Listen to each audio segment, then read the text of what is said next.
The Friday dungeon finally begins, and this one is nothing like the others. Instead of fighting through waves of monsters, Jinwoo has to win with pure speed, sharp timing, and perfect movement. As soon as the countdown starts, he calls on the Wind Falcon for a speed buff and bursts down the track like a bullet. When projectiles fly at him from every side, Jinwoo doesn't even slow down for even a second. This was once just a game stage he cleared through a screen, but now he is running it with his own body, and the thrill feels even better. Then, just when it looks like he is following the normal route, Jinwoo reveals the hidden shortcut only he knows. He dives into the waterway with a summoned dolphin, slips past the traps from below, then switches to a wyvern and soars over the final obstacles. In the blink of an eye, Jinwoo reaches the finish line and proves once again why he is the best. The reason our guy can easily clear this dungeon is, for 10 long years, Baek Jinwoo lived for one thing alone: Battle of Summoners. While everyone else saw it as a dead trash game, he turned it into his kingdom and became a living legend known as Jinugod. On the day he finally cleared the impossible 100th floor, Jinwoo thought it was the perfect time to quit and start living like a normal person. But the moment he claimed victory, everything changed. A giant screen appeared in the sky, strange summoning scrolls rained down, and the world was thrown into chaos as monsters began crawling out of the darkness. Before Jinwoo could even understand what was happening, he was hit by Truck-kun and lost consciousness. When he finally opened his eyes again, 3 years had already passed. The game had become reality. Summons now walked the earth, and the whole world was searching for the man who cleared the final floor. And now Jinwoo had only one choice: rise again and become the strongest in this new world. After Jinwoo is discharged from the hospital and returns home, he begins researching the new reality of the world. Basically, every in-game system has manifested in reality, ranging from the player versus player matches, raids, dungeons, the Tower of Trials, and the like. 3 years later, everyone has basically adapted to living alongside summons, but even with this, Jinwoo is confident that they can't be as adept as he is. Just then, he is offered the chance to open the cube inventory, and the moment he accepts, the tutorial kicks off. Jinwoo then makes his way to a deserted area after the tutorial because he doesn't know what kind of summon would pop out, so he has to be careful. As a tutorial reward, he was given 2 low-grade summoning scrolls, and this was when he was warned that it would be better if he used the scroll outside. With the scroll in his hand, Jinwoo finally admits that the world has changed. At this point, he can only pray that it is something decent because if he starts with trash-tier summons, he is pretty screwed. Even with this, he is worried because the game is known for its notorious drop rates. There is a 1% chance of drawing a D-rank summon and a 5% chance of drawing E-rank, while F-rank holds the bulk, 94%. Before tearing the scroll, Jinwoo starts begging all the gods that he serves, hoping that he gets something really good. In fact, he is willing to get an E-rank summon as long as it is useful. Upon tearing the scroll, Jinwoo is left wondering what would happen next, and suddenly, a bright light hits the ground. A magic circle appears on the ground, and from it, a summon emerges. It turns out to be a summon, Wind Fairy, which is X rank. Jinwoo is totally confused by this because he doesn't even know that a rank like this exists. The fairy doesn't know what is going on until she sees Jinwoo standing close to her. She freaks out because she didn't even realize that she was about to get summoned for real. Even Jinwoo is stunned because he can't understand how a summon is talking. Jinwoo finally pulls himself together to ask the fairy if she is Ramba. The fairy replies that there is only one person who calls her this, and it was Jinugod. This is when it dawns on her that she is standing in front of Jinugod. She lunges in to hug Jinwoo, saying she has missed him so much. Jinwoo finally remembers that there was an E-rank fairy that he pulled back then. If one uses her hidden mechanics really well while equipping the right runes, she automatically becomes a god-tier unit that exponentially boosts attack speed. Because they were stuck together for so long, Jinwoo had no choice but to give her a nickname, and this was when he chose Ramba. However, Jinwoo can remember that she was removed from the game during a bug patch in the first year. The devs claimed that they detected an excessive balance-breaking exploit, and Jinwoo crashed out when Ramba was removed because he spent a whole year raising the fairy. Jinwoo checks out Ramba's status and realizes that she was in quarantine, leaving him confused. With tears in her eyes, Ramba mentioned that she was suddenly dragged off to some weird place and was locked up so well that she couldn't escape. She holds Jinwoo with her tiny hands, telling him that she doesn't want them to ever leave each other's side. Jinwoo then asks her who locked her up, but her memory is restricted from remembering whoever it is. Whenever she tries to remember, her head hurts really badly, and Jinwoo figures out that there is a restriction on her, preventing her from knowing who it is. Jinwoo suggests that she tell him whatever she remembers, but she can't even remember this because they were in quarantine. From her words, Jinwoo realizes that she was not the only one in quarantine, and he asks her if there are other summons like her who are currently locked up. She says yes, but lets him know that she doesn't know them since they are not all locked up in the same room. She says she can only figure out that they are around 10 in number, and it suddenly dawns on Jinwoo that she is basically talking about the 10 summons that vanished after being flagged as bugs while he was using them. Ramba then tells him that it appears that they get the chance to escape the quarantine whenever Jinwoo tears a scroll, because it's been a long time since she felt the call of a low-grade summoning scroll until Jinwoo used it. This immediately confirms his suspicion that he is the only one who can pull X ranks. He wonders if this is a reward for clearing the 100th floor of the Tower of Trials. Jinwoo decides to tear the other scroll that he has, hoping that he gets another good summon, but this time he obtains an F-rank hairy gorilla. Jinwoo is disappointed by this, but it only confirms that the X-rank drop rate is totally random. Jinwoo is pissed at the trash game, and he concludes that he just has to tear as many scrolls as he can to increase his chances of pulling X ranks. In fact, he believes that he can become far stronger than he was before if he can obtain all the X ranks. Jinwoo then tells Ramba to stop calling him Jinwoo God and only call him by his name. Ramba asks him why this is, and it is basically because of the 5 emperors who have spread the name worldwide. Since he has been out for 3 years, he can't say for sure how far the gap between them is, and he doesn't know what disadvantage he might have. If word gets out that he can control X ranks, he is only going to become a subject of envy and jealousy. Suddenly, the ground starts to shake, and while Jinwoo is wondering what is going on, a dungeon appears in front of him, and the system tells him that it is time for him to move to the next phase. Jinwoo hesitates, but then he remembers that he was the most powerful player before. At the same time, the game is different from reality, but then Jinwoo calms himself with the fact that it's just a tutorial dungeon. Jinwoo then draws the courage to enter the dungeon because he has to adapt to the current reality. Upon entering the dungeon, Jinwoo could sense the eerie feeling in the air. The system tells him that to engage in dungeon combat, he has to form a team of summons, and at the moment, he only has 2 summons, Ramba and the hairy gorilla. Apparently, the number of summons per team is 5, and the system asks him if he is ready to add his 2 summons to the team. In the traditional sense, people would max out their team with all 5 summons to increase the chances of successfully clearing a dungeon. Even though he has only 2 summons, and challenging a dungeon with those might seem reckless, Jinwoo believes that with the right strategy, it is not impossible to conquer the dungeon. Jinwoo has taken on scary dungeons thousands of times already. Since the entire walkthrough is already mapped out in his head, Jinwoo accepts the challenge. After accepting the challenge, the monster he is supposed to defeat appears in the distance, and it turns out to be a starving gray wolf. He is expected to defeat the wolf and escape the cave. To protect him, a protective shield is generated around his body, while his summons do the fighting. Jinwoo is impressed with the fact that the player protection system from the game is implemented in reality. However, he is warned that he is going to die if he is attacked without an active protective shield. This is when it dawns on him that failure means death and no chance to start over again. With the wolf ready to pounce, Jinwoo orders the gorilla to charge toward the wolf. However, the gorilla's attack speed looks like that of a turtle, leaving Jinwoo completely disappointed. At the same time, he expects this kind of trash, and he orders Ramba to use her skill to boost the gorilla's attack speed. Ramba then swings her staff to boost the gorilla's attack speed, and the moment the effect kicks in, the gorilla charges in like a beast on drugs. Jinwoo is impressed by this, but his excitement soon goes down the drain when he realizes that the wolf is larger than he expected. However, Jinwoo is living with the delusion that there is no way the gorilla would lose. Jinwoo starts calculating variables in his head while the two lunge at each other. All of his calculations are rendered useless when the wolf pins the gorilla to the ground. Jinwoo screams in frustration, telling Ramba to add more fuel to her attack. Ramba assures him that she is already swinging as hard as she can. Ramba's boost comes into play again, and the gorilla gets the strength to punch the wolf really hard to get it off its body. The wolf is sent crashing to the ground, and Ramba immediately capitalizes on this. She puts everything she has into boosting the gorilla's speed and attack power. The gorilla lunges at the wolf and delivers a barrage of blows to the wolf's body to end it. The wolf is beaten into the ground, and the gorilla beats its chest to declare its victory. With the wolf defeated, Jinwoo gets the information that he has cleared the dungeon, and he celebrates the fact that he survived. Meanwhile, Jinwoo's sister Ajin is seen cashing out some funds at the association headquarters. It turns out that after the world changed 3 years ago, Ajin managed to get herself a new profession, and this is the profession of a rune farming player. Her job is to earn profit by selling runes to players who look promising. After Jinwoo's accident, Ajin decided to become a player, and by some miracle, she found an intermediate summoner's grimoire in a dungeon. From within this, she was able to obtain a C-rank summon, and she considers herself very lucky. Thanks to her summon, the C-rank Shadow Elf, she has been able to steadily make money by farming runes. Just then, she gets a call from Jinwoo. She asks him if he has been discharged, and she confirms this, but tells him that he is calling because of an entirely different reason. He reveals that he learned from their father that she now sells runes, and she yells at Jinwoo for using such a vulgar description instead of just calling her a rune farmer.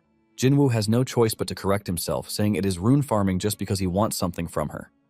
He then asks her if she knows where the synthesis center is, and she replies that it is in the player zone. Apparently, after the game became reality, people required a space to manage all things related to their summons, and this is how player zones came to be. There are also synthesis centers, enhancement centers, and more.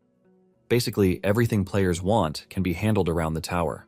Ajin and Jinwoo then meet at a cafe, and Ajin explains everything he doesn't know to him. She reveals that there are 2 towers that turned into towers of trial after the game became reality, and these are the Jumsil Tower and Hyundai Tower. Even though it is different from country to country, the Tower of Trials only appeared in these 2 locations. Since he is looking for player zones, he can find them at the towers. As the conversation continues, Ajin asks Jinwoo what ranks his summons are, and Jinwoo replies that they are E and F ranks. Ajin is surprised to hear this, and she tells her brother that he is lucky. Jinwoo chuckles nervously, saying she is right just to avoid any other unnecessary conversation. Jinwoo then tells his sister that he is going to need her help because he wants to adapt quickly. Jinwoo assures Ajin that he is going to give her some allowance later, and Ajin is surprised that Jinwoo is being generous even though she earns more money than him. Jinwoo teases his sister, telling her that she never knows what the future holds because he might just become the world's greatest player. Ajin dunks on him, telling him that he can only dream about becoming strong like one of the 5 emperors. Ajin tells Jinwoo that the 5 emperors are geniuses and people like them can never reach their level.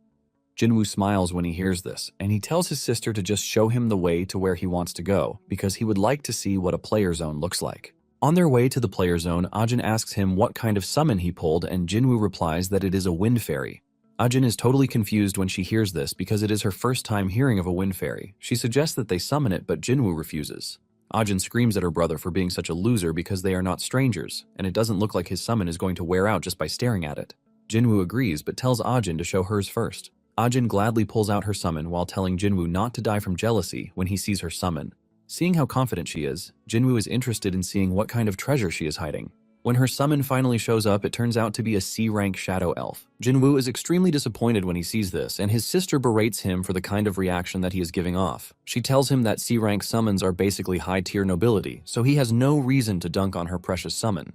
Deep down, Jinwoo cannot believe that his sister is regarding the shadow elf as a high-rank summon, because back in the day, he used summons like this to gather exp at the fusion lab. Jinwoo then asks Ajin if the shadow elf also speaks, but the question sounds dumb to both the elf and Ajin. Jinwoo tries greeting the elf, but he just looks stupid in the process. Ajin scolds him, telling him that summons don't speak, and this is when it dawns on him that Ramba being able to speak is not a common phenomenon. Jinwoo is forced to ask again, and Ajin tells him that summons don't have a voice whatsoever. Jinwoo realizes that he was dumb to have assumed that all humanoid summons could speak just because Ramba could speak. Ajin then tells Jinwoo that it is his turn to show her his summon, but Jinwoo refuses, saying he is going to show her later. Ajin crashes out, and she calls Jinwoo out for not keeping his promise. To Jinwoo, he figures out that it would be risky to unveil his summons in public. Shortly afterward, they arrive at the player zone, and Jinwoo is left in complete shock. The whole scenario is different from what he remembers the area to be, and Ajin explains that the corporations tore down the original tower after the Tower of Trials appeared. Ajin berates her brother again, telling him that there is no one who would want to spend their time at such a gloomy scene. Ajin tells Jinwoo that the whole bright scene makes it look more like a land of adventure and thrills. In addition, a dungeon swallowed the tower, so there is no one who would even come there for a vacation. Jinwoo is forced to admit that the whole scenario is pretty exhilarating. Jinwoo spots an exchange scene in the distance, and he asks Ajin about it. Ajin tells him that the players can trade everything from scrolls to runes. This brings back a nostalgic feeling for Jinwoo because back then he was always cracking open scrolls and runes with a rich friend of his, Baekchan. Ajin shows him a pamphlet that contains everything he needs, and if he needs a guide, he should head to the information center. However, Jinwoo tells her that he is good as he is because he has nothing to learn and no questions to ask. Jinwoo plans to use everything within his reach to get to the top. Ajin asks him if he is sure about this, and he assures her that he is. He tells her that she is free to leave because he would like to look around for a bit. Ajin agrees, but she could sense that her brother has been acting really weird, as if he were possessed. Ajin concludes that her brother is just trying to adapt in his own way, so she is just going to stay out of his way. However, she yells at him, telling him to call her if he needs help. Moments later, Jinwoo makes his way to a deserted area before summoning Ramba. Ramba emerges excitedly and she starts yapping as usual, but Jinwoo shushes her, telling her to keep her voice down. Ramba then asks him what the issue is, and Jinwoo tells her that she can't speak when they are in public. Ramba almost crashes out when she hears this, and Jinwoo tells her that he doesn't want people to notice what she can do. He tells her that from that moment forward, she is only allowed to talk to him when they are inside a dungeon. He asks her to nod if she understands what he just said, and she does exactly this. Once they are on the same page, Jinwoo suggests that they take stock of their current situation. He knows he needs capital to start off his life, but his current account balance doesn't do justice at all. He wonders how this is all he has in his account, and the option of working a part-time job doesn't fully complement what he wants. He knows that asking his parents for money is an option, but he doesn't want to because they are already working too hard to keep the family running. Jinwoo concludes that he is just going to be seen as a parasite if he decides to ask them for a handout after everything they have done for him. Since he once started from zero to get to where he was, Jinwoo is confident that he can get it done again. The reason he was the best of the best was that he was a non-spender ranker. He basically got everything he had without spending his cash on the game, and since he could do it in the game, he is determined to do the same in reality. Suddenly, he gets a notification that he has received 500,000, and this shocks him because he doesn't remember asking anyone for money.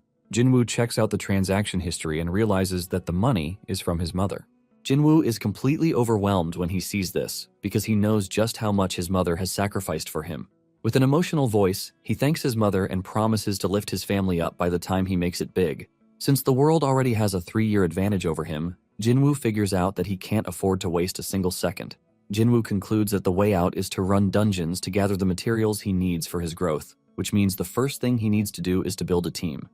He immediately purchases 3 low-grade summoning scrolls in an attempt to pull something nice. However, his first pull is total trash, and in the end, the only good thing he got was a poison lizard that is E rank. Because he is able to pull 2 E ranks in 5 pulls, he believes that he has beaten the 5% odds twice. The poison lizard is useful, but the other 2 are nothing of interest, so he plans to use them as temporary filler. However, he has managed to gather a team, and he plans to grow with this current team. His plan is simple, and it involves grinding for runes, hunting, and tearing scrolls. Jinwoo's belief in himself is pretty firm because he has done this over and over again. He knows that if he can gather all 10 of the X ranks, everything is going to be a piece of cake for him. With this, he concludes that his priority is to find all the X ranks. Jinwoo then tries to find a dungeon the traditional way, but things are not like how they are in the game. He searches the dungeon locations on his phone, and what he sees shocks the hell out of him. He is so shocked that he screams out like a dog, leaving the other people who are there to believe that he's gone crazy. It turns out that he can't even enter a dungeon just because he has a summon. He opens the dungeon tutorial on his phone, and he learns that dungeon gates appear randomly, regardless of location. One can also tell a dungeon's difficulty by the energy it emits, but the regulations have changed. So no matter how easy the dungeon, he can only enter if he is officially registered as a player. Jinwoo sits down in despair, admitting that he has the worst luck of all because he doesn't know why he would awaken when they just changed the law. Seeing that he is sad, Ramba cheers him up and he pats her on the head, thanking her for the support. Just then, he gets a call from his sister, asking him when he is coming back home because their mother is already asking about him. Jinwoo tells her that they don't need to worry about his dinner, promising to sort it out. However, there is something that he would like to ask his sister. He asks her if she knows that one has to be registered as a player to enter a dungeon, and Ajin stammers because she couldn't answer. Jinwoo asks her if she intentionally hid it from him, but she assures him that she only forgot. She mentions that it is a new regulation, and this is because many people were dying in dungeons, so the government was forced to step in. Jinwoo is shocked to hear this, and Ajin lets him know that it is worse than he thinks. Because of this, the government stationed staff at the entrance of every dungeon, so one can't even enter without the permission of the staff stationed at the entrance. Upon hearing this, Jinwoo realizes that he is in a bit of a bind because with everything he searched earlier, he realizes that registration alone is going to be stressful. He wonders if the restriction was put in place to curb the number of players because if everyone became a player blinded by money, the social system would inevitably collapse. Ajin then tells him that there is also an active ranking system, and the system ranks the top 100 players domestically and internationally every year. To show how bad it is, Korea is not even included in the world rankings, and Ajin says it would have been nice if Junugod could just appear to turn everything around. Before Ajin starts saying things that would connect him to Junugod, he quickly ends the call. Since he has everything set up already, Jinwoo figures out that it would be better if he rests for the day first. The next morning, as early as 6 a.m, Jinwoo had gotten himself ready to leave the house. His parents are shocked when they see him leaving the house so early. His mother urges him to at least eat before leaving the house, but Jinwoo refuses, saying he has to go. After putting on his shoe, he turns to his parents, apologizing for being a piece of shit son all this time. He also thanks them for everything so far, and after saying this, he leaves. His father is totally blown away by his sudden reaction, but his mother is worried about him. Jinwoo's father assures his wife that Jinwoo will be fine because the government is always providing safety training these days. The man then suggests that they eat so that they can head out too. Meanwhile, Jinwoo's mother can only pray for the safe return of her son. In the new era where everyone could become players, South Korea ended up drawing attention to itself thanks to its high mortality rate in dungeons. This is thanks to the main character syndrome that was born out of greed, and they fell into the delusion that they were protagonists of a fantasy world. Thanks to their recklessness, a lot of people died in the dungeons. Because of this, the foreign media concludes that the former gaming powerhouse remains at the bottom of the rankings. Jinwoo cannot believe that many people died because of delusion, and even Jinwoo himself knows that he is not one to judge because he was once addicted to the game for over 10 years. Later that day, he arrives at the association to submit his application to become a player, and Jinwoo asks the attendant how many people would be able to receive player qualifications. The lady tells him that out of the multitude who came to register, only 50 people who pass the exam will acquire the title of player. When Jinwoo hears this, he realizes that it is not going to be easy because there are currently over 1,000 people just like him who have come to file their applications. However, Jinwoo believes in his ability to be one of the qualified ones because if he can't qualify, there is no reason why he was once regarded as the king of the game. Jinwoo then sits in the hall, waiting for them to process his application. An important figure, who is an assemblyman but also a qualification judge, Park Chang-seok, is present in the room. Chang-seok is still complaining about the whole qualification process when a side of the wall is blown apart. Panic ensues and Chang-seok immediately gets on his feet to investigate what is happening. Just then, a dude enters the room with his summons, a scary red orc and other annoying monsters. Apparently, the dude is there to get revenge on Chang-seok for killing his brothers. Seeing how crazy the situation has become, Chang-seok also pops out his summons, and they all look intimidating. It turns out that the dude who is attacking them is part of a gang, and Jinwoo didn't even know what was happening because he had his earpiece on. Moments later, he turns around to find Chang-seok and the crazy dude in a standoff, leaving him totally shocked and confused. The civilians in the room start to panic, but some believe in Chang-seok because he is known as the dude who crushes gangs like it's nothing. Jinwoo is shocked when he hears this because he doesn't expect people to start using summons to act like thugs. Chang-seok immediately orders everyone to deploy their protective shields and also pop out their summons because it's a freaking emergency.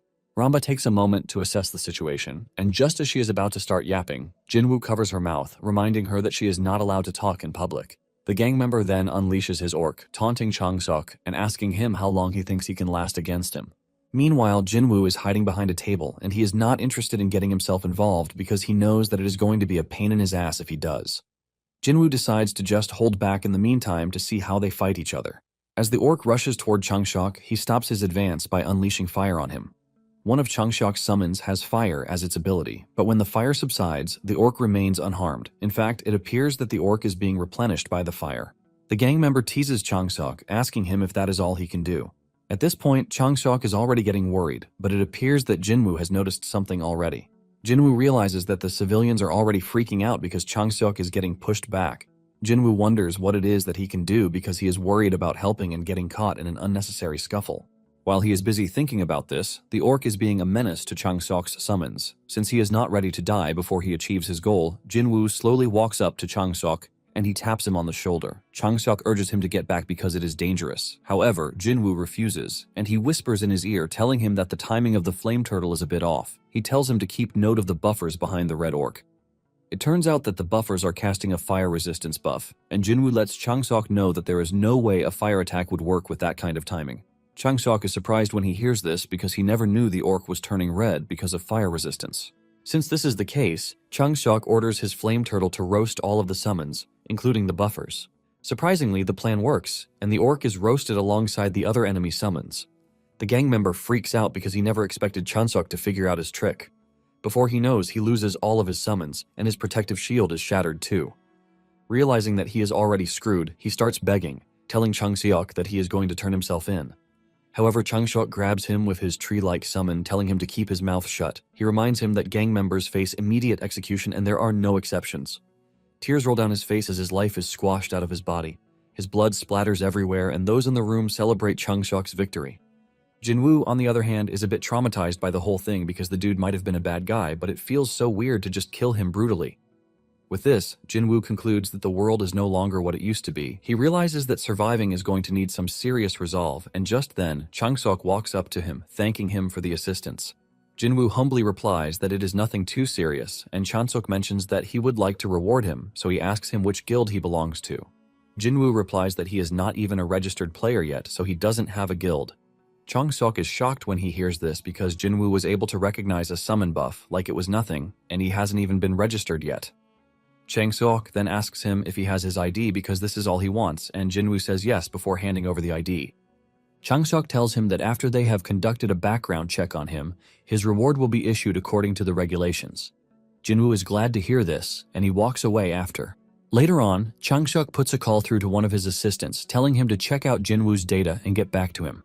That evening, Jinwoo rewards Ramba with a big donut for behaving herself. At the same time, Jinwoo hopes that nothing serious happens because it wasn't his intention to step forward, but it came that way because everyone in the room would have died if he hadn't shared the tip. Seeing how tough everything has gotten, Jinwoo concludes that he has to collect summoning scrolls and summon the next X rank as soon as he can. His current priorities are the Blast Dragon Mage and the Drill Instructors. Apparently, they are D rank and E rank that are obtainable from low-grade summoning scrolls. The next day, Chang Seok learns that Jinwoo was hospitalized for 3 years after an accident, and this is when it dawns on him why Jinwoo is an unregistered player. Chang Seok doesn't see anything weird about this because accidents were a normal occurrence when the chaos initially started. Chang Seok is hit with more surprise when he learns that Jinwoo basically applied for player registration the moment he was discharged. Chang Seok whips out Jinwoo's file and realizes that his assistant wasn't capping. Chang Seok is so completely overwhelmed by this that he totally forgets that he is outside. Chang Seok immediately decides that he is going to come in as one of the judges for that month. Chang Seok knows that Jinwoo registering to be a player the moment he woke up shows just how adaptable he is. Chang Seok is excited because he might have just gotten his hands on a real gem. On the day scheduled for the training, Jinwoo arrives at the training center to find a crowd just like when he registered back then. It dawns on Jinwoo that he has to crush all of this competition if he wants to have a chance to become a player. Nonetheless, he is not worried one bit because this is child's play to him, and no one knows the game better than him. Moments later, the program starts, and Jinwoo is shocked when he realizes that Chang Seok is present as the evaluating judge. Not long after this, Chang Seok calls Jinwoo in for a private meeting, and Jinwoo expresses his shock that the man is a judge because it is the last thing he expected. Chang Seok teases him, saying no one knows if it is fate after all. Chang Seok then asks him what he thinks about the training. Jinwoo takes a moment before answering because everything they were taught in the lecture was something he knew already. In fact, one of their strategies was developed by Jinwoo himself. Jinwoo finally answers, telling Chang Seok that the training wasn't so bad, but deep down, he is pissed. Chang Seok then tells him that he called him in because of the compensation he mentioned the last time they met. However, before this, Chang Seok says he has a question for him. He wants to know if Jinwoo was, by any chance, a gamer. Jinwoo is confused by this, and Chang Seok explains to him that gamers are people who played the game before it became reality. Basically, anyone who has played the game at some point, no matter how short it is, gets this title. In fact, 70% of Korea's rankers are gamers. Jinwoo understands why Chang Seok wanted to know this because there is no way a random person would have known about summon buffs. Jinwoo then replies, saying he played the game a bit, and Chang Seok celebrates his sharp intuition. He asks Jinwoo how long he played the game, and Jinwoo immediately takes a moment before answering. He knows that the game was trash, and it barely had any players, and saying he played it for 10 years would immediately point to the fact that he is Jinwoo God. Jinwoo tweaks his answer, saying he played the game for about a year, but even with this, Chang Seok is still completely impressed. Jinwoo wonders if he had shot himself in the foot, and Chang Seok tells him how amazing he is to have played the game for a whole year. Jinwoo replies that it was just like that, but Chang Seok doesn't even care about all of these. He knows that most Korean rankers couldn't even last half a year, but Jinwoo was able to stay strong for a full year. Chang Seok clears his throat before telling him that he has prepared 2 options for his compensation, and he is free to choose whichever he prefers. The first option is that he is going to use his authority to instantly register him as a player, while also securing him a position at the headquarters. Chang Seok is busy saying this with all enthusiasm, but Jinwoo doesn't seem moved at all. The second option is 5 million in prize money. Both options sound terrible to Jinwoo, but to Chang Seok, he believes that he has presented Jinwoo with the best options that he can. Chang Seok expects Jinwoo to take the instant registration option, but Jinwoo shocks him, telling him that he wants the cash. Chang Seok cannot believe his ears when he hears this, and he tries telling Jinwoo that player registration takes a very long time, but Jinwoo assures him that he would prefer to take the long route. Jinwoo stands up, telling Chang Seok that he can handle the registration himself, and he has no intention of joining headquarters anyway. Deep down, Jinwoo considers the corporate job a waste of his precious time because he has to track down his X-rank summons, so there is no time to waste. After the meeting with Chang Seok, Jinwoo heads to take the practical exam. The official tells him that all he has to do to pass is to clear the daily dungeon. He's going to be entering the Tuesday dungeon, and the objective is a time attack, so he has to clear it as fast as possible. Surprisingly, Chang Seok is present on the scene to witness Jinwoo take the practical exam because he never expected him to refuse the offer. In addition to this, he has figured out that Jinwoo understands runes and summons better than anyone because he has provided insights that left even professors behaving like kids. This is when Changseok realizes that Jinwoo is not a talent that can be thrown away. Changseok bites his finger in regret, wondering if he should have offered Jinwoo better terms. After the official is done explaining to Jinwoo, they tell him that he can proceed into the dungeon. Jinwoo then enters the dungeon with his summons, and the system informs him that he is to clear out the slimes that have taken over the dungeon.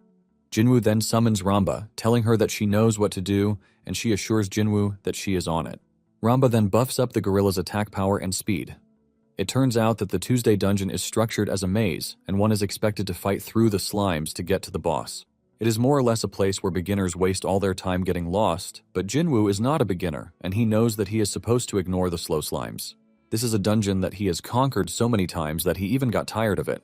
Jinwoo basically heads straight into the deep part of the dungeon where he finds the boss of the dungeon, which is a giant king slime. Jinwoo orders the gorilla to go after the king slime, and it lunges at the slime, punching it with 2 hands, ultimately crushing the king slime. Jinwoo watches from behind like a proud dad because this is exactly why he likes Ramba. Her attack boost makes her quite overpowered because it can even make an F rank look broken. Jinwoo watches the gorilla pound the king slime into water, and he wonders what would happen if Ramba's boost applies to other summons too. With the king slime defeated, he gets a congratulatory message telling him that he has defeated the boss monster. He is informed that he cleared the dungeon in 5 minutes, but Jinwoo is not impressed by this, since it usually took him 1 minute back then. Suddenly, he is informed that he has broken the South Korean record, which has earned him a special achievement unlocked. As a reward, he is given 3 high-grade summoning scrolls, and in addition to this, he is given 2 low-grade abrasives. Jinwoo freaks out in shock because he just broke a record that he didn't even know existed. The officials who are monitoring everything behind the scenes are also left in shock when they notice that the record has changed. The officials are all left in shock because this is a really massive drop. They are even more shocked when they find out that the person who broke the record is Jinwoo, whom they have never heard of. The fact that a non-ranker broke the record makes everything even more shocking, and the news soon gets to Changseok. It is at this point that Changseok concludes that Jinwoo is a national-level talent, and they have to do everything in their power to secure him. Changseok knows that they must do everything within their power to make sure they don't lose Jinwoo to an overseas country because their country's stand depends on it. Changseok immediately orders his subordinates to register Jinwoo without ado. He explains that time attacks are split into domestic and global rankings. The first place in Korea is a dude named Kang, and he held the record of 6 minutes. The first place in the world is Rachel, who holds the record with 2 minutes. With Jinwoo's arrival, he has already surpassed Kang's record. Changseok tells his subordinates that no matter what, Jinwoo deserves special privileges. When Jinwoo steps out of the dungeon, he is totally disappointed to find out that 5 minutes is considered top tier in this current era. Just then, Changseok comes rushing over to him, telling him that he has been wanting to meet him. Changseok lets Jinwoo know that his record was amazing while asking him how he was able to break the record on his first try. Jinwoo can't even give a correct answer, and he just answers nervously because the record is not even his best. Changseok then hands him his player's license, telling him that he has been specially registered because he has proven himself. Jinwoo is focused on the license when Changseok asks him again how he was able to break the record. Jinwoo thinks about the whole situation. He knows that if he reveals what he knows, South Korea's level will instantly skyrocket. But the problem is what comes after. There are 2 things that might happen. He might get lucky and be rewarded with wealth and fame, but on the other hand, he might be grabbed by bad guys who would torture every bit of information out of him. Jinwoo then replies, telling Changseok that his question is very rude. Changseok admits that it is, saying strategies among players are shared only among themselves because they are highly sensitive information. However, he lets him know that South Korea is desperate to have someone like him. From his point of view, Jinwoo can see that the dude is not a bad guy because he paid him immediately, and his personality appears to be okay too. In addition, the dude is quick-witted, and Jinwoo figures that he might just use the nation instead. He knows that he would get the chance to grow faster if he does this, rather than pushing it solo.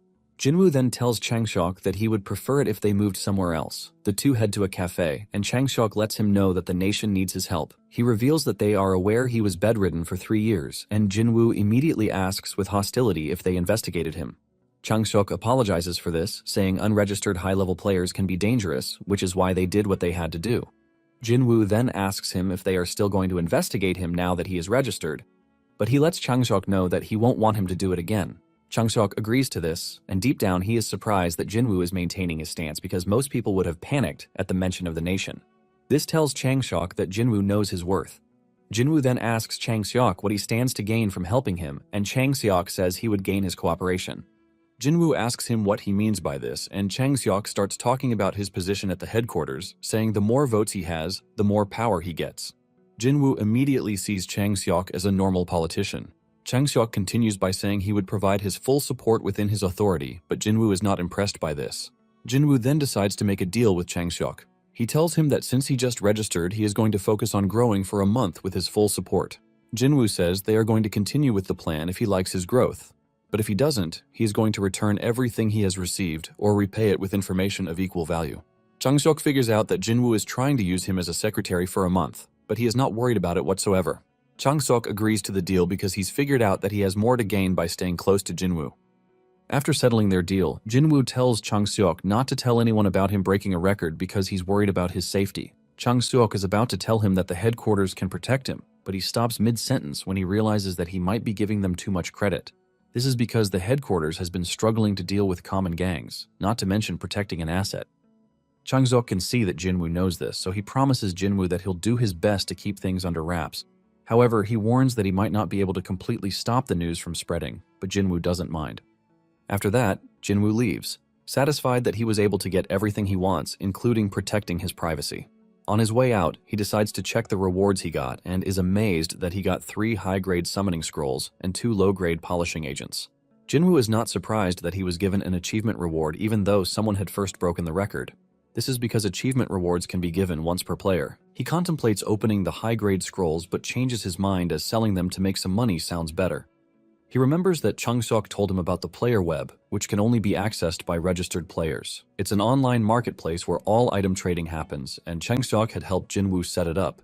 Jinwoo then checks how much he can sell the high-grade summoning scrolls for. He's completely shocked when he realizes that they sell for as high as 3 million won. Jinwoo can't believe he can make such an absurd amount after just 5 minutes in the dungeon. Since stacking bills is this easy, Jinwoo can't wait to show his family the good life soon. He then decides to sell the advanced scrolls and use the money to purchase low-grade summoning scrolls, since X-rank summons are cheat-level summons that can be gotten from low-grade scrolls. Besides, they're more powerful than the B-grade he can get from these advanced summoning scrolls. Jinwoo notices that the low-grade scrolls cost 5,000 won despite being extremely common. He wonders why no one is lowering their prices since the sellers are even more than the buyers. Unable to figure it out, he calls Ajin to ask her about it. Ajin explains that the headquarters actually buys the low-grade scrolls from sellers. When Jinwoo asks why, she tells him that they claim it's to support top-ranked players. Apparently, the government buys it in bulk with national funds and sets the sale price at 5,000 won with a daily purchase limit. Since everyone can sell directly to the government, no one wants to lower their price. Ajin tells Jinwoo that the government might scrap it soon because it's an old policy, and the headquarters already has way too much stockpile than they can handle. Realizing what he needs to do next, Jinwoo grins and thanks Ajin for the information before hanging up. Since there is a surplus of low-grade summoning scrolls in the hands of the ones who claim they want to work with him, Jinwoo visits Chang Seok.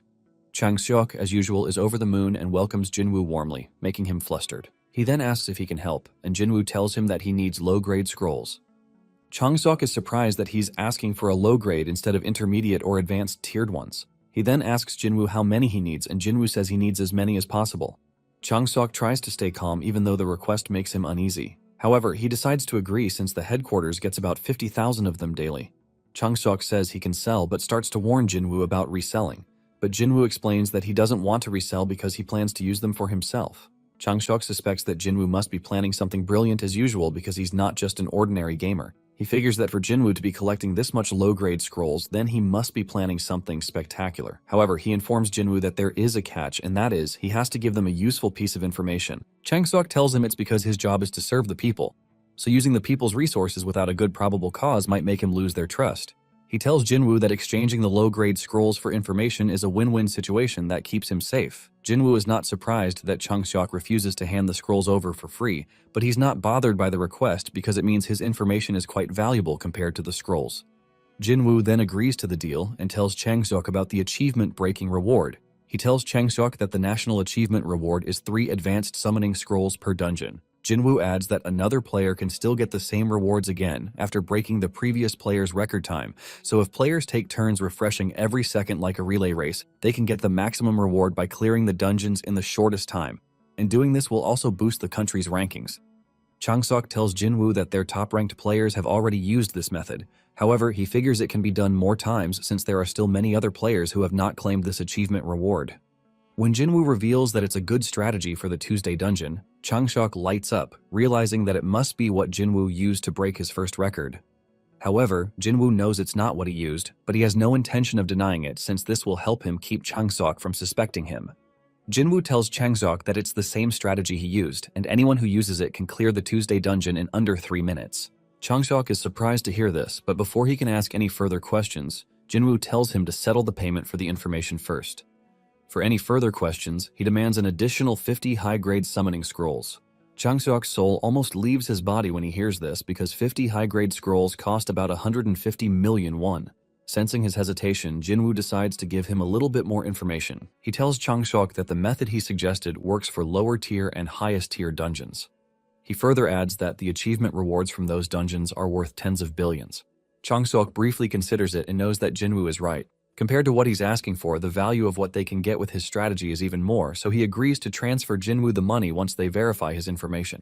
Changsok also promises to give him 10,000 low-grade scrolls every day. Jinwoo then promises Changsok that he'll not regret his decision. Later that day, Changsok gathers the team to test out Jinwoo's strategy, making everyone wonder why he summoned them after working hours. Changsok tells the group that he has something important he wants them to test out. This makes them excited because Changsok will never call them for no reason. He then starts by mentioning that the Tuesday dungeon record was broken, but he tells them that the record was broken with a strategy he recently obtained from overseas. He claims that he tested the strategy on Jinwoo and the results were good, which is why he wants others to test it out. Changsok only did this to protect Jinwoo's privacy, as he had promised earlier. The gullible team instantly believes Changsok and figures that's the reason he told them not to spread the word about Jinwoo. Changsok then announces that everyone will be performing a Tuesday dungeon time attack to test the strategy. But when he reveals that the core summon for clearing the dungeon is a modeled Komodo, everyone instantly doubts him. This is because the modeled Komodo is simply a weak lizard the size of an adult male. The Komodo is sturdy and has decent attack power, and it's a B-grade summon capable of dealing and taking damage. But all this is just a glamorous packaging because it's not easy to raise. The modeled Komodo is trash when compared to other B-grade summons, so it's commonly treated as a failure of a summon. However, what users don't know is that the modeled Komodo loves feasting on giant slimes, and releasing them in the dungeon can clear the dungeon as fast as it hunts the giant slimes. After Changsok finishes explaining the strategy to the group, they take turns to clear the dungeon. They then express their excitement at how fast they were able to reach the boss's room in under 4 minutes, thanks to the Komodo's appetite. With this new strategy, everyone believes South Korea finally has a shot at the world record as long as they can optimize their movement speed using runes. Now, the very summon everyone used to look down on has somehow become their personal favorite. A few days later, it is reported that South Korea has broken consecutive records and Changsok is credited for the success. After reading the article, Changsok decides to stick to Jinwoo like glue because he's definitely a sure bet for success despite being just a first-year gamer. Because of this, he decides to create a dedicated talent management team for all things Jinwoo. For the members of the team, he picks Jaya, Byungjin, and Taeseop. Shortly after receives the promised 150 million won, and Jinwoo is stunned that making money was always so easy. At the same time, Ramba stares at the money as she wonders how many cream buns she can purchase with that much money. Jinwoo then checks his inventory, where he finds the promised 10,000 low-grade summoning scrolls. Since Changsok has kept his promise to support him, Jinwoo decides to do his part in becoming a successful player. First, he pours water on the ground while Ramba prays to every deity under the sun as she wishes for Jinwoo to pull an X-rank summon. This was a summoning ritual he used to perform with her during his Jinugod days. After the ritual, Jinwoo is in high spirits as he begins to grind and tear through the scrolls. Unfortunately, after what feels like an eternity, Jinwoo and Ramba collapse from exhaustion. They had opened over 3,000 scrolls in an hour with nothing to show for it. Jinwoo laments as he wonders how so many scrolls only managed to produce a bunch of useless F-grade trash. Ramba pulls his ear, calling him a dummy for thinking that an X-grade would appear that easily. But Jinwoo believes it should and reminds her that she came out on his first try. Ramba tells him that her case was just pure luck, not a certainty. She explains that 10,000 or even 100,000 low-grade scrolls might not be enough to pull an X-grade summon. Jinwoo is puzzled to hear this and questions what she means. Realizing her master knows jack about the summoning system, Ramba decides to school him properly. She explains that summons exist in large quantities, and for example, 8 billion people can pull about 800 million horned caterpillars. Ramba further adds that although other summons are a dime a dozen, X-grade are classified as isolated, so there is only one of each. Jinwoo is shocked to hear this and asks her why, but Ramba doesn't know the reason why the X grades are that special. However, she says she's certain that only Jinwoo can summon the isolated X grades. As Jinwoo understands the gravity of the calculus lesson he just learnt from Ramba, he begins to panic internally. Since there are tens of thousands of types of summons, each of them is about 800 million, so the probability of him pulling an X grade is extremely small. Jinwoo collapses, realizing that he has a higher chance of winning the lottery several times in a row than pulling this off anytime soon. Still, Ramba consoles him, explaining that summons that have already been pulled will never appear again until they're sold. So basically, if all 800 million horned caterpillars have been summoned, then horned caterpillars will never appear in any subsequent summons. However, Jinwoo still feels like that doesn't do anything for the level of difficulty he's about to face. He wonders if opening mid-grade scrolls can help, but he immediately changes his mind because their efficiency is low, plus they're quite expensive, so there's little stock on the market. Jinwoo decides to stick to his low-grade scroll and keep grinding despite knowing that the odds are against him. Determined to find that one in 800 million, Jinwoo begins tearing through the scrolls, begging the deity of luck to find him while Ramba plays his little cheerleader. Unfortunately, after 2 weeks of tearing through scrolls, Jinwoo and Ramba are completely exhausted but still haven't made any progress. They had opened about 140,000 summoning scrolls without finding any X-grade summons. They even had to rent a room near the player zone just to synthesize the summons. All Ramba can think of at this point is eating cream bread, but Jinwoo doesn't want to give up because he can't keep leeching off his parents. A few moments later, he abruptly wakes Ramba so that they can synthesize the ton of useless summons they got. Soon after, they arrive at the synthesis center, which used to be a hotel. Just like how several buildings changed over the last few years, this hotel also transformed into the synthesis center. Jinwoo picks up his number while Ramba checks in again to make sure he remembers the right sequence to synthesize. Soon, it's their turn, and upon entering the synthesis room, Ramba excitedly cheers Jinwoo on since her progress rests on how well he follows the plan. First, Jinwoo registers Ramba, and immediately he confirms the synthesis. A bunch of trash summons are sacrificed to improve her stats. Even though they are useless summons, they still cost Jinwoo money, so he can't help but feel bad. Once the synthesis is complete, Ramba is upgraded to level 21, and her intelligence is increased by 2. Jinwoo is disappointed that all he got for sacrificing a whopping 140,000 summons is just a measly level 21. Ramba, on the other hand, flexes her non-existent muscles, fishing for a compliment from Jinwoo. Despite his disappointment, Jinwoo doesn't let Ramba see it, and he even praises her. Since the maximum level is 100, he notes that it might take an eternity to significantly raise Ramba's level. A few days later, Changseok is unusually chummy after forming a special management team dedicated to Jinwoo. One of the team members, Byungjin, wonders why his boss is excited, but all this is because of the expectations Changseok has placed on Jinwoo, and he plans to pour all his effort into what he considers an outstanding talent. He then asks Byungjin for updates on Jinwoo, and Byungjin explains that Jinwoo has been opening summoning scrolls. Changseok is surprised to hear that Jinwoo also came to collect even more scrolls. Byungjin tells him that Jinwoo also asked to buy more low-grade scrolls with the 150 million one he received earlier. Apparently, Jinwoo wants them to sell it to him below market price. Byungjin tells Changseok that it might not be possible because the management has been giving them trouble for constantly taking too many scrolls at once. Changseok wonders why Jinwoo has been reinvesting his money in these low-grade scrolls even though they give him a large amount every day. He suspects that there must be a genuine reason for his actions, so he tells Byungjin to sell it to Jinwoo at half price.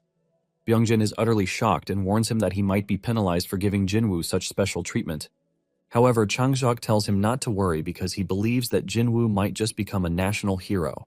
Changseok is over the moon thinking about how the nation will praise him when that time comes, and it is revealed that he went through so much just to support a hero. Because of this, Changseok makes up his mind and decisively tells Byungjin to follow his instructions. However, he warns him to keep it a secret between themselves and the team, consisting of a girl named Jaya and another guy named Taeseop. Elsewhere, Jinwoo and Ramba continue to tear through summoning scrolls like cheap paper. Ramba complains to Jinwoo, wondering how long they have to keep at it, but he lets her know that they can only stop when they drop dead. Just then, Jia approaches them, and Ramba quickly holds her mouth shut to prevent Jaya from knowing she can talk. Jaya then introduces herself and informs him that she came regarding the matter of purchasing summoning scrolls. Jinwoo asks if they've agreed to give him the discount, but instead of going straight to the point, Jaya starts beating around the bush. Despite trying to be coy, Jinwoo knows she just wants him to know the amount of effort they've been putting in just to meet his requirements. After all the long tale, Jia tells him that they've decided to offer him the scrolls at half price. She announces it with pomp as if she were offering him a discount on salvation. Still, Jinwoo is surprised by the discount, but Jia drops another bombshell. She adds that they will also be providing an additional 100 million won budget for him. Jinwoo is stunned by the news, and Jaya tells him that he must keep it a secret. She then lets him know that all these perks are because they want to build a good relationship with him. Jinwoo agrees to keep everything a secret and assures her that he perfectly understands their sacrifice. As Jia leaves, Jinwoo reflects on how much support Changzok has given him so far. This makes him determined to repay him, and to do so, he must pull an X-grade summon quickly. Unfortunately, that is easier said than done because after a while, they still make no progress.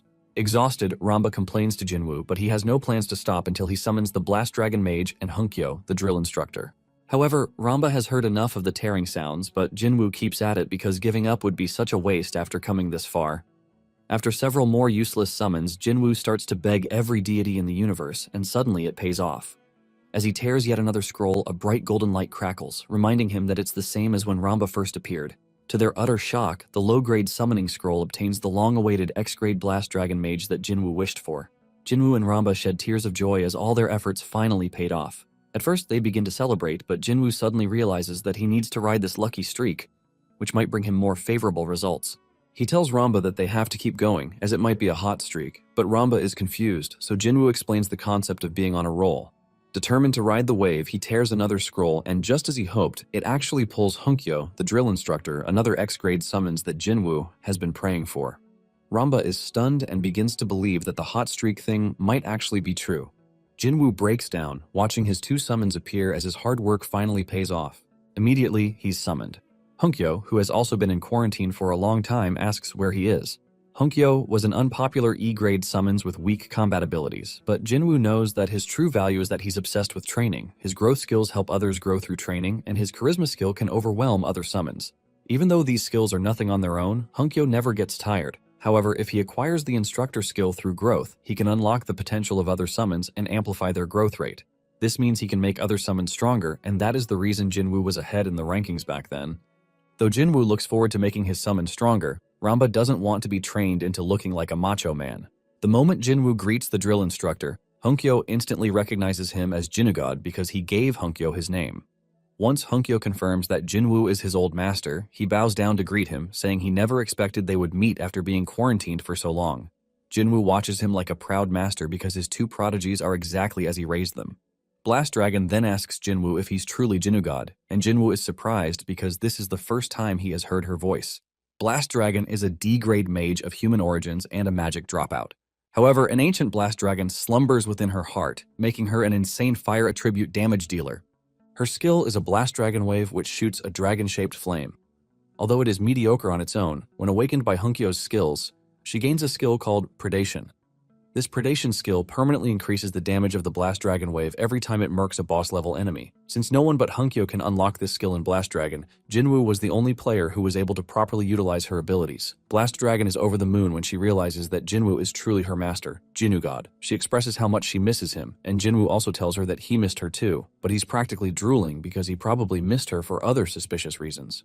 Jinwoo then warns them that they can only speak when no one is around and they can never call him Jinugod. Hunkyo and Blast Dragon agree, and since it's nightfall, Jinwoo decides to head home to rest. The moment his body hits the bed, Jinwoo instantly falls asleep while his summons gather for a meeting. Since Hunkyo and Blast Dragon are more familiar with each other, they casually catch up, after which Blast Dragon gets familiar with Ramba. After that, Ramba greets Hunkyo and reminds him that they worked together but parted after a month. She tries to exert her seniority since she was already active when Hunkyo was recruited. However, Hunkyo instantly dismisses her and, with a menacing glare, tells her that they're too weak, so her claims of seniority are trash. This makes Ramba and Blast Dragon tremble under his gaze. He then tightens his fist, telling them that they must get in shape if they want to be of any use to their master. Hunkyo announces that they must keep training while Jinwoo sleeps. He then turns to Blast Dragon and orders her to start meditating to feel her mana, and promises to awaken her predation skill later. Like a soldier, Blast Dragon nods in agreement, and as Hunkyo turns to face Ramba, she cowers in a corner, scared out of her wits. Hunkyo tells her that she needs to train her strength with him to build her swing speed. However, Ramba protests because a fairy isn't supposed to be a muscle head, but Hunkyo fires back, asking if she doesn't want to be of use to Jinwoo. Ramba tries to explain that it's not what she means, but he cuts her off and tells her to start practicing by swinging a frying pan. But when he asks her to swing 5,000 times, Ramba almost explodes. She tries to call Jinwoo for help, but Hunkyo drags her out like a garbage bag while Jinwoo snores peacefully. Back at the player's headquarters, Jia tells Changsuk that they can no longer access low-grade summoning scrolls due to an official notice from the director. Changsuk is surprised to hear this and wonders why the director is suddenly paying attention to such a minor issue. Jia informs him that the director is also demanding a detailed report on how they used all the previous scrolls they've taken. This makes Changsuk uneasy, and Jia mentions that his rival, Assemblyman Hisu, must be the one causing trouble behind the scenes. Changsuk is annoyed by this because Hisu has been opposing him at every turn. Jia tells Changsuk that she has prepared the report materials, but they have nothing to give Jinwoo. Changsuk begins to panic because it's almost time to deliver the scrolls, but his eyes light up when he receives a message from Jinwoo. Changsuk tells Jia that they'll not be needing the scrolls because Jinwoo doesn't say he has gotten what he requires. With that, Changsuk decides it's time to settle scores with his rival, Hisu. Meanwhile, Jinwoo heads to a mountain area to find a normal dungeon. Basically, in the game, there are 4 types of dungeons, namely the Tower of Trials, Normal Dungeon, Daily Dungeon, and the Chaos Dragon Dungeon. The Daily Dungeon is where daily materials are gathered, while the Tower of Trials has a brutal difficulty compared to other dungeons, and it allows players to push their limits. Although the rewards in the Tower of Trials are immense, the mortality rate is equally high. The next one is the Chaos Dragon, a raid dungeon where players form parties to challenge it. The last type is the Normal Dungeon, which is the one Jinwoo is attempting to enter. They are also called stage dungeons, and in reality, they appear randomly. Players can clear them by forming a party, but Jinwoo doesn't need to because he's an OG player. A few minutes later, Jinwoo arrives at the entrance of the Normal Dungeon. After a dungeon is formed, a dungeon break where monsters pour out can occur if the dungeon is left unattended for a while, so Jinwoo is determined to clear this one quickly. The dungeon security asks Jinwoo for his license and tells him to enter after verifying it. As Jinwoo enters the dungeon, the security warns him to be careful. Upon entering, Jinwoo is met with weapons clashing all around him, making him realize it's a subjugation dungeon. Jinwoo watches as an armored army tries to keep a horde of orcs from breaking through their defense. The whole scene feels incredibly real to Jinwoo because he has only seen it while playing the game. He watches in shock as the orcs injure a couple of soldiers, and the soldiers panic, calling out for a healer. Realizing it's a real war, Jinwoo decides to get his mind in the game and do what he does best. With that, he activates a shield around himself and summons his team, telling them to get ready for battle. Apart from Ramba, Hunkyo, and Blast Dragon, he also summons a D-grade Golden Fairy and a D-grade Minikong, which he sacrificed his gorilla to get. Jinwoo notes that the best D-grade healer is the Golden Fairy, while Minikong is the best D-grade tank.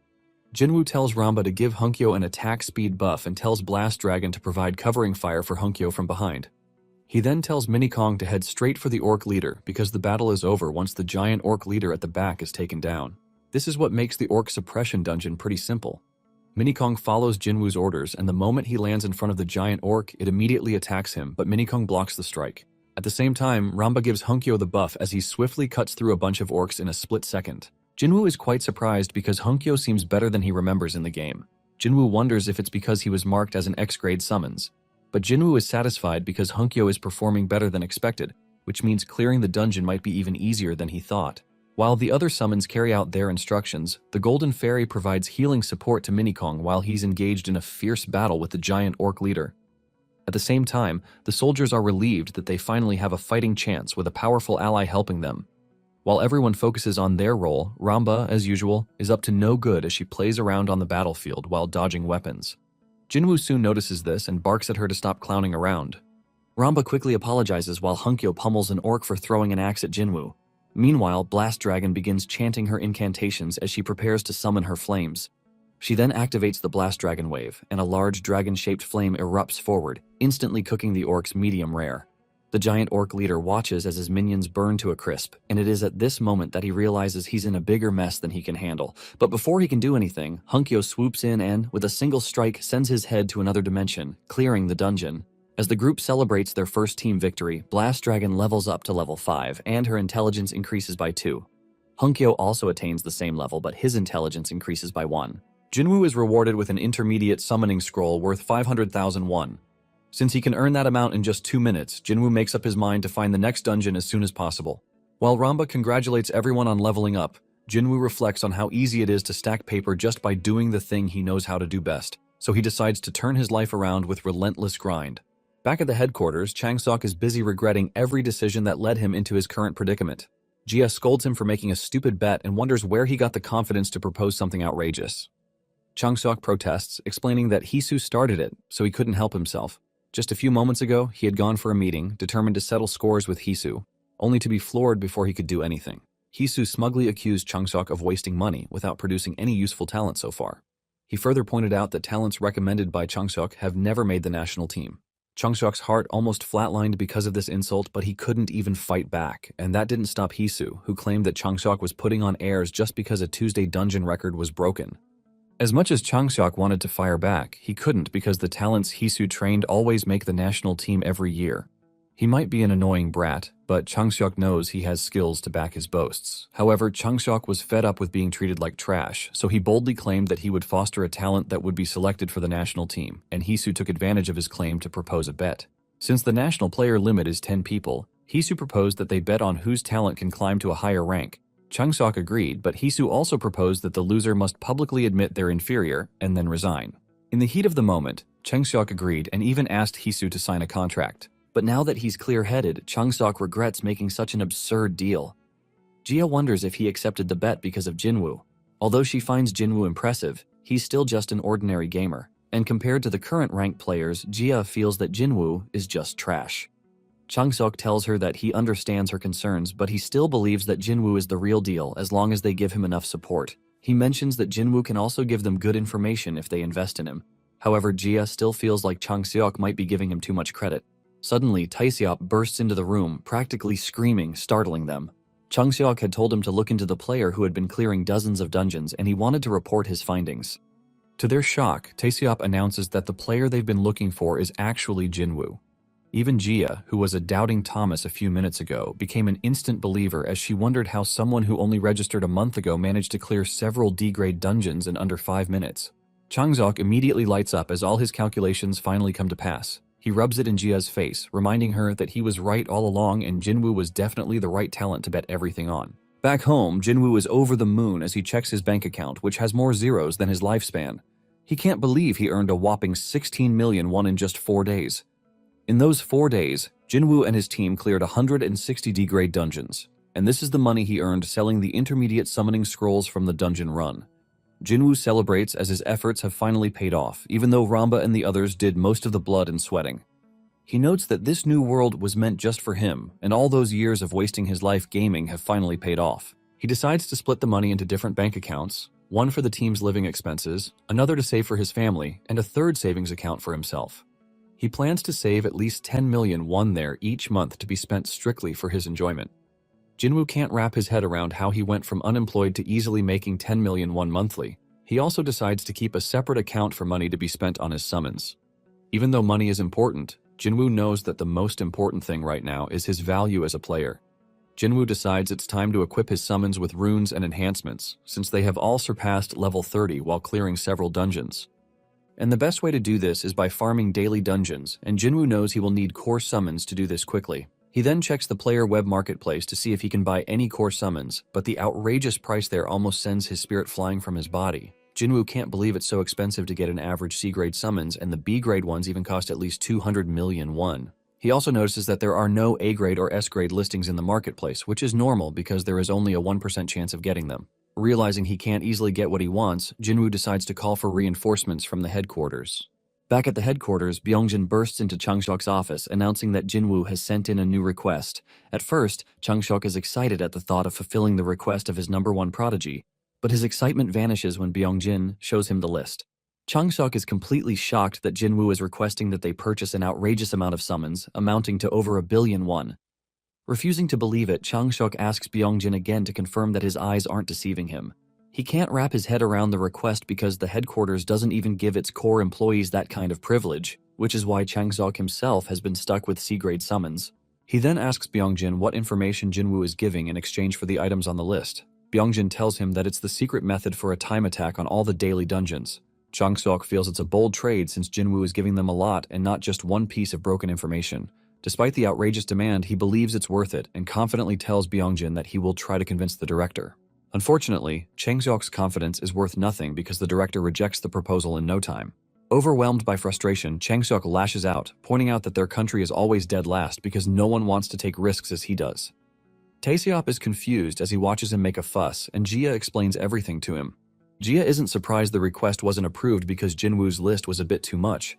She wishes more people could be as passionate as Chang Seok. Tae-seop asks Chang Seok what the director told him, and Chang Seok explains that the director wants evidence that Jinwoo can clear the dungeons. But the problem is that Jinwoo needs these high-grade summons to pull off his plans. Jaya believes it would be a jackpot if Jinwoo's information about clearing all the daily dungeons is true. Chang Seok also believes it's a good deal, but the brass hats in the headquarters are too dumb to recognize Jinwoo's supremacy. Jia tells Chang Seok that the price Jinwoo is requesting is small compared to the value he's offering. Chang Seok can't believe his ears because over $1 billion is definitely not chicken change. Suddenly, Jia proposes providing the funds instead, leaving them stunned. But this reminds Chang Seok that Jia's background is far from ordinary. Apparently, Jia is the fourth granddaughter of Daesung Group, South Korea's #1 conglomerate. Basically, she was born with a golden spoon and received the best education money and class can provide. However, she gave up on management rights because she was more interested in players. And currently, the player she finds most intriguing is none other than Jinwoo because he knows way too much for a beginner. The fact that Jinwoo can boldly negotiate with the nation is another thing that stands out to Jia. All this is what prompted Jaya to come up with the idea of creating a one-man talent agency for Jinwoo. She wants to invest in him and reap the profits from the information he provides. The new agency would be independent of the headquarters and would have a whole new approach. When Chang Seok asks her again if she's sure about spending that kind of money, Jia is puzzled. She reminds him that her bank balance is not something he needs to worry about, and Chang Seok feels stupid for asking a chaebol heir such a stupid question.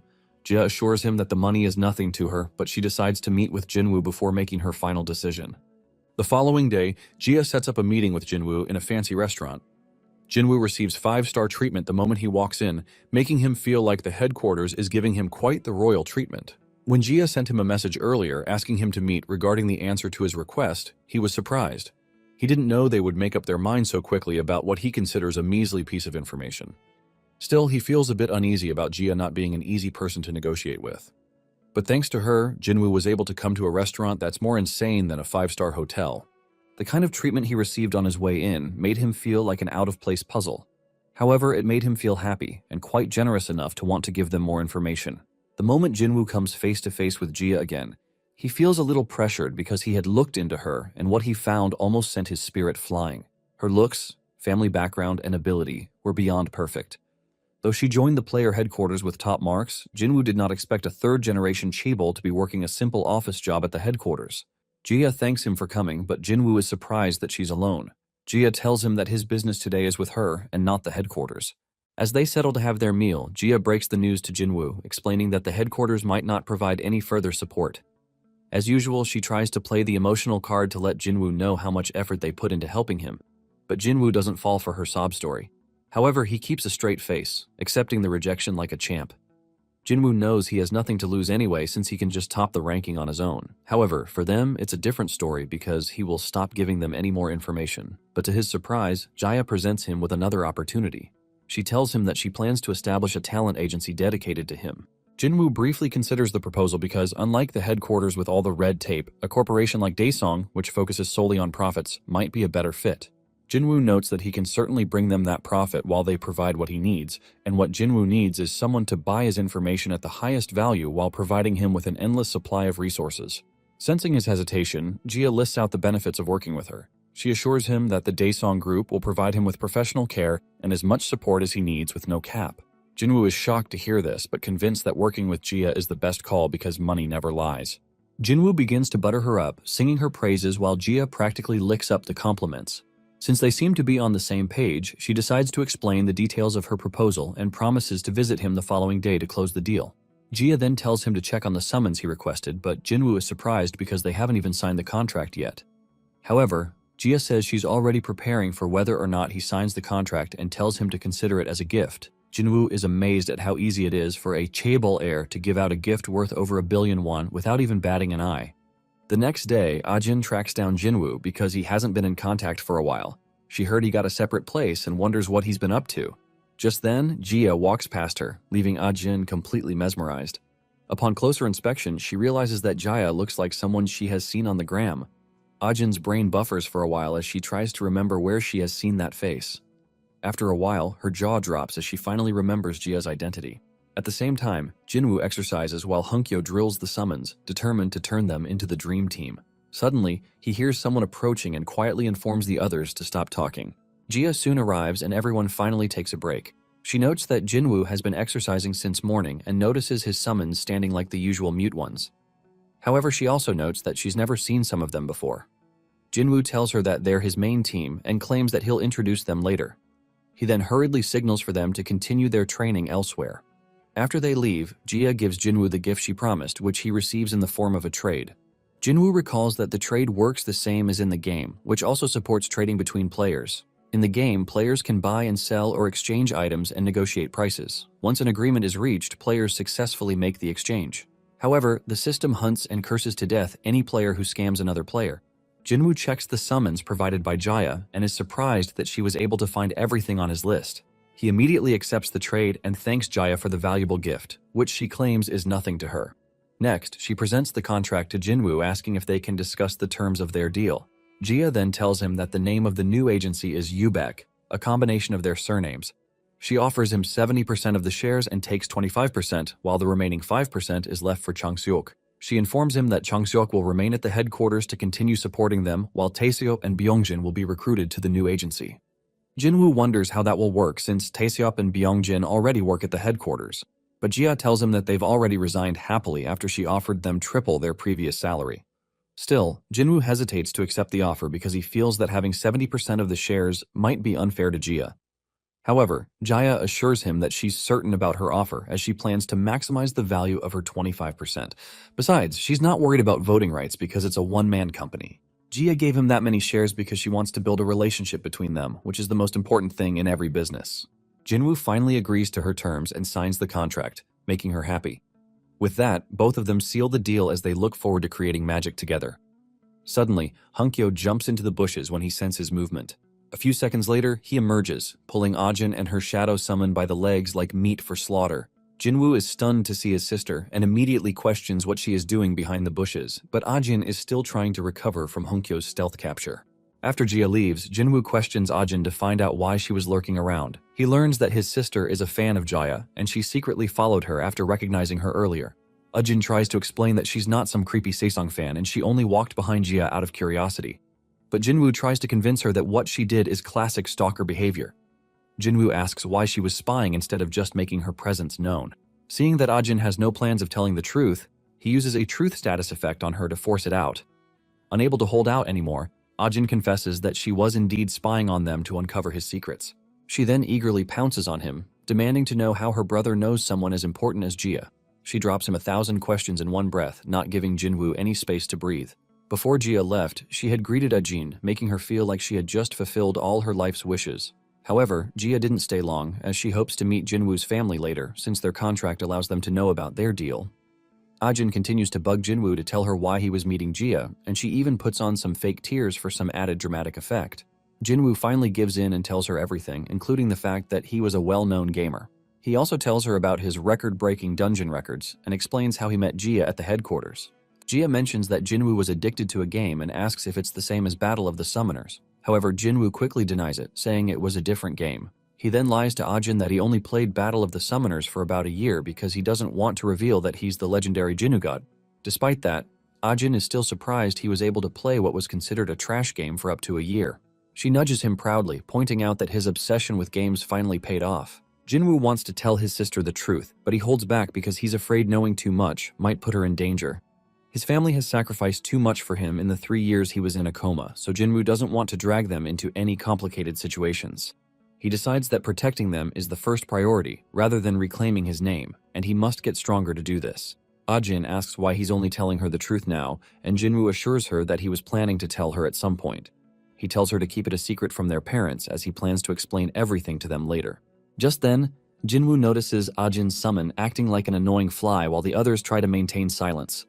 Fed up, Hunkyo tries to capture it and Jinwoo asks Ajin why the dark elf is behaving weirdly. He advises her to get a shadow wolf and pair it with the elf because without it, the dark elf will keep being a brainless trash. Ajin is surprised to hear this because she has never heard about a summon called a shadow wolf. Jinwoo tells her that it's a B-grade summons, and Ajin wonders how on earth she's supposed to find a rare B-grade summon. She then searches for it on the marketplace and almost gags when she sees the outrageous price required to purchase it.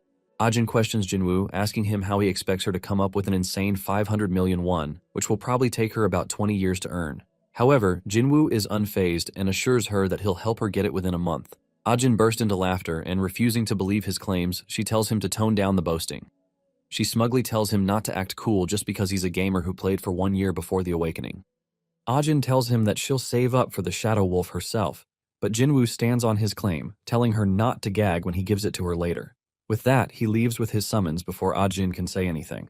As she watches her brother boldly leave, Ajin notes that something about him feels different. However, she can't seem to place her hand on it, and her shadow elf, which used to be so intimidating, now seems more like a measly mosquito in her eyes. But one thing Ajin is sure of is that her brother has become a whole new person. 1 week later, Jinwoo's new team prepares to send him into another dungeon. They present him with a new vest, which Jia explains he has to wear in every daily dungeon run. She adds that the first product of Ubek Company is information, so they'll be selling clear videos at a premium price. She explains that the high-tech vest is equipped with a camera, and wearing the gear records everything in high definition. Jia tells Jinwoo that the vest is light, so it will not get in his way during missions. After helping him put on the vest, they start fussing over details, giving Jinwoo smiles that make him more uneasy than entering a dungeon. As he prepares to enter the dungeon, Jinwoo lets Jia know that it's his first time in a Monday dungeon. He asks if she minds that it might not be a clean run. Jia assures him that it's fine, as they will edit only the best parts of the recording. Before entering, he calmly asks her if it's okay for him to break the national record. Although taken aback by his request, Jia tells him that he can, but she's confused because he just said that the dungeon run might not be smooth. She wonders if he's joking or feeling pressured because of her investment. Still, she tells him to relax and do this at his own pace without worrying too much. Jinwoo agrees and finally goes in confident that he can easily break the national record for the Monday dungeon, which is about 7 minutes. The Monday dungeon is the only dungeon that drops attack-type runes, and the clearing time determines ranking. Basically, attack runes are crucial in Battle of the Summoners because a player cannot progress without them, which is why they're called all-purpose runes. Jinwoo notices that the Monday dungeon is a defense dungeon where one has to hold off waves of undead for 30 minutes. However, because clearing time still matters for rankings, players can clear it in no time by defeating the final boss, the Lich. Because of this, targeting the final boss has become the usual strategy. Jinwoo then checks his new equipment to make sure it's working before picking his team. He had arranged his summons into a team of 3 and configured them for different uses. Jinwoo picks Team B, which consists of X-grade Honkyo, Combat Sheriff, Minikong, Priest of Radiance, all C-grade summons, and Golden Fairy, the only D-grade. The system soon notifies Jinwoo that the Undead Legion is swarming in and instructs him to hold them off until reinforcements arrive. As the 30-minute countdown begins, Jinwoo's team begins their rampage with Minikong taking the lead. After Minikong tears through the first wave, Jinwoo and his summons keep moving as they prepare for the next one. Jinwoo orders that they move to a higher ground, and Honkyo nods his head in agreement, showing just how intelligent he is because he knows that Jinwoo is currently recording.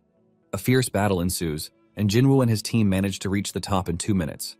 Honkyo cuts the undead like butter while Minikong is taking them down with brute force. Jinwoo is so impressed with their performance that he thanks his stars that they are not against him.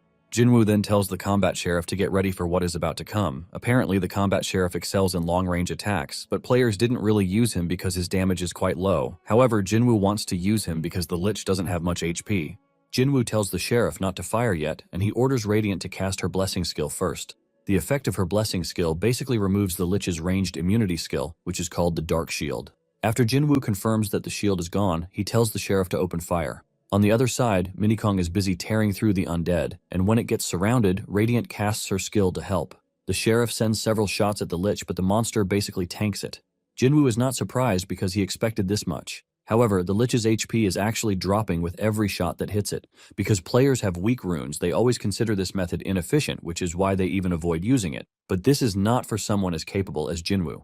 One of the undead lunges toward Jinwoo, aiming to knock him down, but his trusted drill instructor is there to cut down the monster. By combining the right skills and effective methods, Jinwoo and his summons finally take down the boss monsters. He clears the dungeon in 4 minutes, thus breaking the national record for this. Meanwhile, Jia and her team are monitoring the situation on the outside. Jia doesn't expect Jinwoo to perform a miracle because they just gave him the summons in just a week. Nonetheless, Jia tells the team that they would still support Jinwoo no matter what. Byungjin then asks her if she thinks Jinwoo would be able to break all the daily dungeon records. Jia is taken aback by the question, and Byungjin says it is already impressive that he broke Tuesday's record, but he is worried because Jinwoo hasn't explained how he plans to clear the others. He continues blabbing, and Jia can sense that they are worried. Jia reminds them that she started the business with her money, and if their fear eventually comes true, she assures the two that she will make sure it doesn't affect their careers because they trusted and followed her. In fact, their salaries won't change, and the moment she says this, she looks like an angel sent from heaven. The two hug each other passionately, concluding that they are in the best place one can work. Deep down, Jia is not worried because she has the money, and in addition, she is pretty sure Jinwoo has something deeper that he is hiding. Jia could sense that there was more because of how relaxed he was when he entered the dungeon, as if the dungeon meant nothing to him. Just then, a report comes in that the record has been broken, and when they ask which of the records was broken, the official reveals that it is the Monday dungeon record. The new record is 4 minutes, which is 3 minutes faster than the previous record. Everyone goes into a frenzy, asking who broke the record. When Byungjin and his friend realize that it was Jinwoo, they are left speechless. Even Jia starts to tremble from excitement and the realization that she has finally hit the jackpot. With a bright smile on her face, she concludes that her new business venture would be a massive success. Still in the dungeon, Jinwoo turns off the recorder because he has something else he wants to do. It turns out that he wants to initiate an auto battle for his current team. In the game, players could activate auto battle once they had cleared a daily dungeon. As long as the summons keep running the loop, the rewards will only keep stacking up automatically. Jinwoo unsummons Hunkyo and whips out Ramba, telling her she is leaving the grind to her. Ramba is surprised that she is getting the task instead of the drill instructor, and Jinwoo lets her know that the drill instructor is going to train the others. He asks her if she is interested in training with Hunkyo, but the moment she remembers what she usually goes through during training sessions, she gladly accepts the Monday daily grind. Jinwoo plans to pile up rewards through auto-hunting, while the other summons also focus on training. Jinwoo calls this the flawless routine with zero waste. As he steps out of the dungeon, he lets Ramba know that he is leaving everything to her, and she gladly takes up the task. Jinwoo steps out of the dungeon only to be welcomed like royalty, and Jia celebrates him, saying she was confident that she could count on him. Jinwoo chuckles nervously before handing over the vest, telling Jia that the recording is there. Jinwoo asks if there is anything else she needs, and she says no. She assures Jinwoo that she will make sure the footage doesn't leak, so he doesn't have to worry about the news. However, Jinwoo shocks her, telling her that he doesn't actually care if the record goes public, but the only thing he wants is Jia's assurance that his family is going to be protected. Since the country is filled with gangs, Jinwoo believes that the company will still be able to protect him with its better security. Jia then assures Jinwoo that she is going to use every bit of power she has to make sure that his family is safe. For Tuesday's daily dungeon, Jinwoo breaks his former record by putting his summons to use in the right way. For the Wednesday daily dungeon, it is held in a cold region. The moment Jinwoo steps into the dungeon, he is already shivering. He immediately summons the Frost Cat and Wind Falcon that are C rank and B rank, respectively. In addition, he pops out the Titanium Golem, which is B rank, and accompanying the Golem is a Horned Fairy, which is C rank. He then tops it all up by pulling out the Draconic Mage. For a dungeon like this, Jinwoo knows that it is important to have a summon with cold resistance, and the best among them is the Frost Cat. The monsters they are supposed to fight soon show up and are a bunch of angry snowmen. Jinwoo immediately puts the Golem to action while using the Falcon to provide a speed buff. Jinwoo and his team climb onto the Golem, and as it runs through the cold wastelands, Jinwoo almost passes out because of how fast the Golem is running. However, he is willing to endure because no reward comes to those who don't clear a dungeon. The snowmen start hurling ice projectiles at them, but the Golem is able to tank everything like it's nothing. However, Jinwoo doesn't need the Golem only for its defenses. He also needs the Golem to be able to take a route that only it can take. The Golem grabs onto a cliffside, and as they are about to leap onto the top, Jinwoo tells the Blast Dragon to get ready. Once they reach the top, the boss monster shows up and Jinwoo orders the Horned Fairy to do her thing. The Horned Fairy releases a massive flammable liquid that the Blast Dragon uses to enhance her flames. The entire area is engulfed in fire, killing the boss monster in the process. Jinwoo celebrates his incredible achievement because he was able to clear it in 4 minutes. He is in the middle of his celebration when he crashes to his knees because of motion sickness. After this, Jinwoo's news started flying around, with everyone wondering who Jinwoo is. Everyone began shifting their attention to Jinwoo because it is already looking like everything he is doing is not a fluke. Big news media pastes him on their front pages with a big question of who he is. Other players also begin getting interested in Jinwoo's case because he looks like a normal dude, but he is able to break their best players' records. As he prepares to challenge the Thursday dungeon, everyone keeps their focus on him, wondering if he is finally going to hit a wall. When the director of the board hears this, he calls his assistant to ask him more about Jinwoo. The two learn that Jinwoo is the same dude whom Chung-sok pitched to them. They remember that Jinwoo wanted summons in exchange for information, but they refused him unless he gave them information. At this point, the director realizes that Jinwoo is quite legit, and he sighs in frustration. The director starts regretting the fact that they didn't bring Jinwoo closer when they had the chance, because in politics, results are all that matter. He knows just how much they would have benefited at that point if they had backed Jinwoo just as Changsok wanted. The director silently blames Hisu for this because they basically lost a golden goose that walked to them easily. The director then tells his secretary to reach out to Jinwoo and bring him in, no matter the cost. Talking about the rewards of the daily dungeons, it turns out that the Monday and Wednesday dungeons drop runes, and Tuesday drops abrasives. As for the Thursday dungeon, it drops skill books, and this is the dungeon Jinwoo is about to challenge. Even though the skill books don't have unique skills, they still provide other useful skills, which is why it is worth farming. In addition to this, it basically means Jinwoo doesn't have to bother with the Sunday dungeon, since the Sunday dungeon drops skill books too. However, the Thursday dungeon is way easier, which is why they make Sunday their day off. Shortly afterward, the boss monster appears, and surprisingly, the Thursday dungeon is a boss rush. The moment one steps into the dungeon, they encounter the boss, which has an insane defense. The regular method is to use the White Wolf to take down its defense with constant attack spamming. However, Jinwoo is not up for all these because one can just brute force their way through if they have enough damage per second. Jinwoo knows he can't sell the current video as a guide because they are taking on the challenge with maxed out summons. Jinwoo decides that he is going to stick to the standard way of using the wolf to take down its defense. Even without the maxed out summons, he can still take on the challenge because the boss monster, which is a dirt golem, has one weakness, which is its head. Jinwoo orders his summons to attack the golem's head, and they unleash a barrage of attacks on the monster's head. The attack is so intense that the golem loses its head in no time and the boss monster is defeated. Jinwoo clears the dungeon in 5 minutes, and he is glad that he was able to break the record by just a minute. Jinwoo admits that Hunkyo is truly broken, but his whole bet is on the Blast Dragon because she is the one overpowered summon that can clear a dungeon in 1 second. Just as usual, Jinwoo tells his summons to run the dungeon again. When Jinwoo finally steps out of the dungeon, he is met with 2 officials from the headquarters who are from the director's office. Jinwoo wonders what the headquarters want from him because he has sealed off that part of his journey. The officials inform him that they have reviewed his proposal from last time, and since he has proven his capabilities, they have reconsidered their decision. Before they can even finish what they are saying, Jinwoo cuts in, telling them not to worry about it all. The 2 are shocked to hear this, and deep down, Jinwoo knows what is best for him because Jia is willing to just hand him whatever it is that he wants, unlike the headquarters which would review every bit of the offer. Jinwoo tells the 2 that he doesn't need them again because he has signed with another company, and if they have anything to say to him, they should go through Jia, who is in charge of Yubak. As he walks off, the 2 ask him what Yubak is because they have no idea what he is talking about. One of them immediately figures out that it is important that they look into the whole thing. His colleague, on the other hand, is worried that they have already lost a big gem.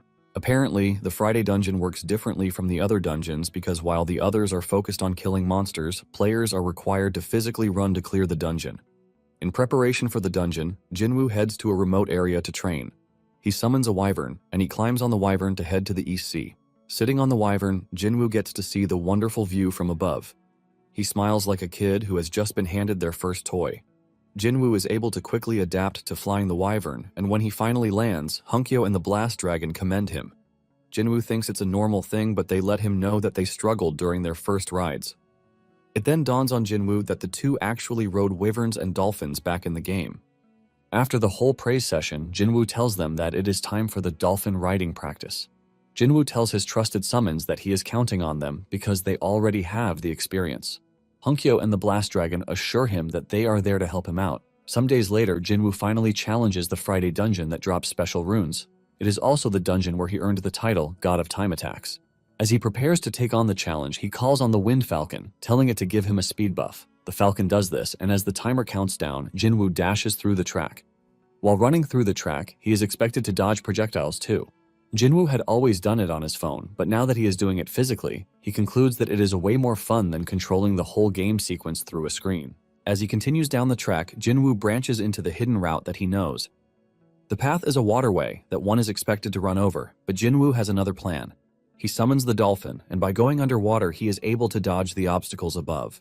Sometime later, the dolphin lunges out of the water, and the wyvern takes over. From that moment forward, Jinwoo is to fly over the rest of the obstacles with the wyvern, and in no time, Jinwoo reaches the finish line. Jinwoo surprisingly cleared the dungeon in just 2 minutes, and with this, he broke the national record as usual.